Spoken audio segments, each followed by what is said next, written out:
एक डॉक्टर बड़ी ही तेजी से हॉस्पिटल में घुसा। डॉक्टर को देखते ही लड़के का पिता बोला, आप लोग अपनी ड्यूटी ठीक से क्यों नहीं करते? आपने आने में इतनी देर क्यों लगा दी? अगर मेरे बेटे को कुछ हुआ तो इसके जिम्मेदार आप होंगे। डॉक्टर ने विनम्रता से कहा, आई एम सॉरी, मैं हॉस्पिटल में नहीं था। लड़के का पिता गुस्से में बोला, क्या इस समय अगर आपका बेटा होता तो आप शांत रहते? पिता गुस्से में बोले ही जा रहा था। डॉक्टर ऑपरेशन थिएटर में प्रवेश कर गया। बाहर लड़के का पिता अभी भी बुदबुदा रहा था। सलाह देना आसान होता है, जिस पर बीतती है वही जानता है। 1 घंटे बाद ऑपरेशन सफल रहा।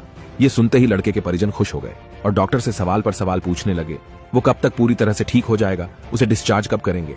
पर डॉक्टर जिस तेजी से आया था उसी तेजी से वापस जाने लगा और लोगों से अपने सवाल नर्स से पूछने को कहा। लड़के के पिता ने नर्स से कहा, ये डॉक्टर इतना घमंडी क्यों है? ऐसी क्या जल्दी है कि वो 2 मिनट हमारे सवालों का जवाब नहीं दे सकता? नर्स लगभग रुमासी होती हुई बोली, आज सुबह डॉक्टर साहब के लड़के की एक भयानक एक्सीडेंट में मौत हो गई और जब हमने उन्हें फोन किया था तब वे उसका अंतिम संस्कार करने जा रहे थे और बेचारे अब आपके बच्चे की जान बचाने के बाद अपने लाडले का अंतिम संस्कार करने के लिए वापस लौट रहे हैं।